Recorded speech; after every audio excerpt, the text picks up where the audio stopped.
ಗ್ರಾಮೀಣ ಪ್ರದೇಶದಲ್ಲಿ ನಾಟಕ ಕಲೆ ರೈತ ವ್ಯಕ್ತಿಯಿಂದ ಮಾತ್ರ ಉಳಿದಿದೆ ಎಂದ ರಾಜ್ಯ ಉಪಾಧ್ಯಕ್ಷ ಅಂದಪ್ಪ ಕೋಳೂರ.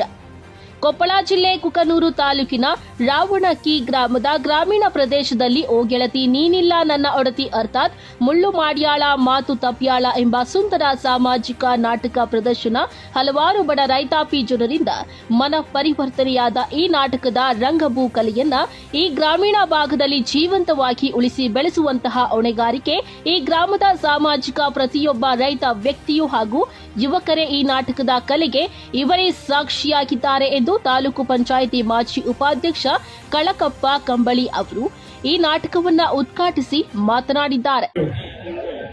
ಈ ನಾಟಕ ಕಲೆಯನ್ನು ಎಲ್ಲರ ಒಂದು ಹೆಮ್ಮೆಯ ಖುಷಿ. ಯಾಕಂದ್ರೆ ಕಂಬಳಿ ಕಳಕಪ್ಪ ಅವರು ಮಾತು ಹೇಳಿದ್ರು, ಹಳ್ಳಿ ಒಳಗ ಪ್ರತಿಯೊಂದು ಜಾತ್ರೆ ಮಾಡಿದ್ರು ಆ ನಾಟಕ ಹಿಂದಕ್ಕೇನು ಸಂಪ್ರದಾಯ ಇಲ್ಲ, ಅದು ಇವತ್ತು ಯಾರು ತಪ್ಪಿಸಿಲ್ಲ, ಅದು ಮುಂದಾದ್ರೂ ತಪ್ಪಿಸಂಗಿಲ್ಲ. ಆ ಕಲೆಯನ್ನು ಉಳಿಸಿ ಬೆಳೆಸಿಕೊಂಡು ಹೋಗೋದು ಒಂದು ನಮ್ಮ ನಿಮ್ಮ ಕರ್ತವ್ಯ. ಆ ಕರ್ತವ್ಯ ಪ್ರಕಾರ ಏನಿನ್ನು ಊರಾಗ ಏನು ಎಷ್ಟು ಪ್ರತಿಯೊಂದು 200 ನಾಟಕ ನಾವು ಬೇರೆ ಹಳ್ಳಿ ಒಳಗ ಇವತ್ತಿನೊಳಗ ದೊಡ್ಡ ಖರ್ಚು ಬರ್ತದೆ. ತಿಂಗಳಗಟ್ಟಲೆ ನಾಟಕ ಕಲಿಬೇಕಂದ್ರೆ ಸುಮ್ಮನೆ ಹೋಗಲ್ಲ. ಈಗ ಒಂದು ಎಷ್ಟಾದ್ರೆ ಅವಾಗ 10-20 ಸಾವಿರ ಬರೋದು, ಈಗ 50-60 ಸಾವಿರ ರೂಪಾಯಿ 80,000 ರೂಪಾಯಿ 1 ಲಕ್ಷ ಖರ್ಚಿಗೆ ಎಲ್ಲ ಏನಾಗುತ್ತೆ ಕೆಲವೊಂದು ನಾಟಕಗಳ ಹಿಂದುಳಿಯಾಗತ್ತವೆ. ಆ ನಾಟಕ ಮುಂದೆ ಬರಲ್ಲ. ಆ ನಾಟಕ ಕಲೆ ಆಡ್ಬೇಕಾದ್ರೆ ರೈತರಿಂದಲೇ ಸಾಧ್ಯ ಅಂತ ನಾವು ಹೇಳ್ಬೋದು. ಬೇರೆ ಯಾರು ಈ ನಾಟಕ ಆ ಕಲೆಗೆ ಯಾರು ಬರೋಲ್ಲ. ಈ ಭಾಗದಾಗ ನಮ್ಮ ರೈತರು ಏನಿದೆ ಒಂದು ದಿನಪ್ರತಿದಿನ ಹೋಗ್ತೇವೆ ಹೊಲದಲ್ಲಿ ಬಂದು ಅದು ಮನೆಗೆ ರಾತ್ರಿ ಬಂದು ಮನೆ ಮಲಗ್ತಾರೆ ಅಷ್ಟೇ. ಆಗ ಅವ್ರು ಹುಡುಕಬೇಕಾಯ್ತು, ಬೇರೆ ಯಾರಿಗೂ ಹುಡುಕ್ತಿರಲ್ಲ. ಆ ನಾಟಕ ಕಲೆ ಇರೋದ ರೈತರಿಂದ ಸಿಗ್ತಾ ಒಂದು ಅದನ್ನೇನಿಂದ ಟಿವಿ ಇವತ್ತೇನು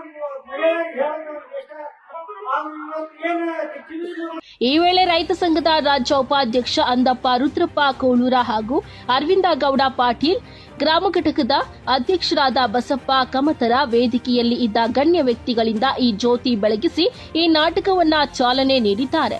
ಈ ನಾಟಕದ ದಿವ್ಯ ಸಾನ್ನಿಧ್ಯವನ್ನ ಸಿದ್ದಲಿಂಗಯ್ಯ ಚೌಕಿ ಮಠ ಹಾಗೂ ಶಿವರುದ್ರಯ್ಯ ಹಿರೇಮಠ ಅವರು ನೆರವೇರಿಸಿದ್ದಾರೆ. ಅಧ್ಯಕ್ಷತೆಯನ್ನ ಗ್ರಾಮ ಪಂಚಾಯಿತಿ ಅಧ್ಯಕ್ಷರಾದ ಸಕ್ರಪ್ಪ ಚಿನ್ನೂರು ಇವರು ವಹಿಸಿಕೊಂಡಿದ್ದರು. ಈ ವೇಳೆ ರಾವಣಕಿ ಗ್ರಾಮದ ಶ್ರೀ ಪ್ರಾಣದೇವರ ರಥೋತ್ಸವದ ಅಂಗವಾಗಿ ಶ್ರೀ ಮಾರುತೇಶ್ವರ ತರುಣ ನಾಟ್ಯ ಸಂಘದಿಂದ ಆಯೋಜಿಸಿದ್ದ ಈ ಸಾಮಾಜಿಕ ನಾಟಕ ಗ್ರಾಮದ ಜನರಿಗೆ ಒಳ್ಳೆಯ ಮೆರುಗು ಮೂಡಿಸಿದೆ ಎಂದು ಈ ನಾಟಕದ ಮೂಲಕರಾದ ಹನುಮಂತಪ್ಪ ಮುತ್ತಾಳ ಹೇಳಿದ್ದಾರೆ. ಈ ಸಂದರ್ಭದಲ್ಲಿ ಮುಖ್ಯ ಅತಿಥಿಗಳಾಗಿ ಆಗಮಿಸಿದ್ದ ವೀರಯ್ಯ ಮೇಘಳ ಮಠ, ವಿಶ್ವನಾಥ್ ತಮ್ಮಣ್ಣನವರ, ಬಸವರಾಜ ಹುಲಿ, ಭೀಮನಗೌಡ ಪೂಜಾರ್, ಪರಸಪ್ಪ ಕೊಪ್ಪಳ, ಶೇಖರಪ್ಪ ಕವಳಿಕೆರೆ, ಶಿವು ಕವಳಿಕೆರೆ, ರಘುಹಳ್ಳಿ, ಭೀಮಣ್ಣ ಬುದುಗುಂಪಿ, ಮಲ್ಲಿಕಾರ್ಜುನ ಕಳಿಕೆರೆ, ಹನುಮಂತಪ್ಪ ಮಲಪತಿ, ಗ್ರಾಮಸ್ಥರು, ಯುವಕರು ಈ ನಾಟಕದಲ್ಲಿ ಉಪಸ್ಥಿತರಿದ್ದರು. ಗ್ರಾಮದವರು ಸೇರಿ ಅವ್ರಿಗೆ ಪ್ರೋತ್ಸಾಹ ನೀಡಬೇಕು. ಮತ್ತು ಇವತ್ತು ಒಳ್ಳೆ ಅವರು ಏನು ತೊಡರು ನುಡಿ ಆಡಿದ್ರು ನೀವೆಲ್ಲರೂ ಸಹಕಾರ ಕೊಟ್ಟು ಅವ್ರಿಗೆ ಪ್ರೋತ್ಸಾಹ ಕೊಟ್ಟು ಅವ್ರನ್ನ ಆಶೀರ್ವದಿಸಬೇಕಂತ ಕೇಳ್ತಿಂತೆ. ಮತ್ತು ಇವತ್ತು ಮೊಬೈಲ್ ಬಂದು ಇವತ್ತು ಈ ಜಗತ್ತ ಎಷ್ಟು ಒಳ್ಳೇದೈತಿ ಅಷ್ಟೇ ಕೆಟ್ಟದೈತಿ. ಹಂಗಾಗಿ ನಮ್ಮ ಯುವಕರಲ್ಲಿ ನಾನು ಒಂದು ಮನವಿ ಮಾಡ್ತೇನೆ ಅಂತಂದ್ರ, ಇವತ್ತು ನೀವು ಆ ಮೊಬೈಲ್ ಕೂಡ ಹೋದ್ರಂತಂದ್ರ ಇವತ್ತು ನೀವು ಹಾಳಾಗಿ ಹೋಗ್ತೀರಿ. ಆದ್ರೆ ಅದರಿಂದ ಒಳ್ಳೇದನ್ನ ಆಗ್ಬೋದು. ಆದ್ರೆ ಇವತ್ತು ಶೈಕ್ಷಣಿಕವಾಗಿ ಆರ್ಥಿಕವಾಗಿ ನಾವು ಇವತ್ತು ನಮ್ಮ ಮನಿ ಹೆಂಗ ಸ್ಥಿತಿ ಐತಿ, ನಮ್ಮ ತಂದೆ ತಾಯಿದ್ ಏನ್ ಪರಿಸ್ಥಿತಿ ಐತಿ, ನಾವು ಹೆಂಗ್ ಅದೀವಿ ಅಂತೇಳಿ ಇವತ್ತು ವಯಸ್ಸು ಹೋಗಿಂದ ಬರಗಲ್ಲ. ಇವತ್ತು ನಾವೇನ್ 25-30 ವರ್ಷದಿಂದ ನಾವು ದುಡಿದ್ರಂದ್ರ ನಾವು ಆರ್ಥಿಕವಾಗಿ ಶೈಕ್ಷಣಿಕವಾಗಿ ಮುಂದೆ ಬಂದ್ರ ಇವತ್ತು ನಮ್ಮನ್ನ ಯಾರು ಏನ್ ಮಾಡ್ಕೊಳಕ್ಕಾಗಲ್ಲ. ಆದ್ರೆ ನಾವು ಅದನ್ನ ಯಾವ್ದು ಮಾಡ್ಲಾರ್ದ ಇವತ್ತು ಯಾವ್ದೋ ಒಂದು ದುಶ್ಚಟಕ್ಕೆ ಬಿದ್ದು ಇವತ್ತು ನಾವು ಹಾಳಾದ್ವಿ ಅಂತಂದ್ರ ನಾವು ಇನ್ನೊಬ್ರು ಕೈಗೊಂಬೇಕಿ. ಹಾಗಾಗಲ್ಲ ಅಂತಾಗ ಇವತ್ತು ನಮ್ಮೆಲ್ಲಾ ಯುವಕರು ಇವತ್ತು ಮುಂದಿನ ದಾರಿ ನೀವು ನೋಡ್ಕೊಂತೀವಿ ಮತ್ತೆಲ್ಲ ಇವತ್ತು ನೀವು ಬೆಳಿತೀರಂತ ಹೇಳ್ತಾ 2 ಮಾತು ಮುಗಿಸ್ತೀನಿ. ಜೈ ಹಿಂದ್, ಜೈ ಕರ್ನಾಟಕ.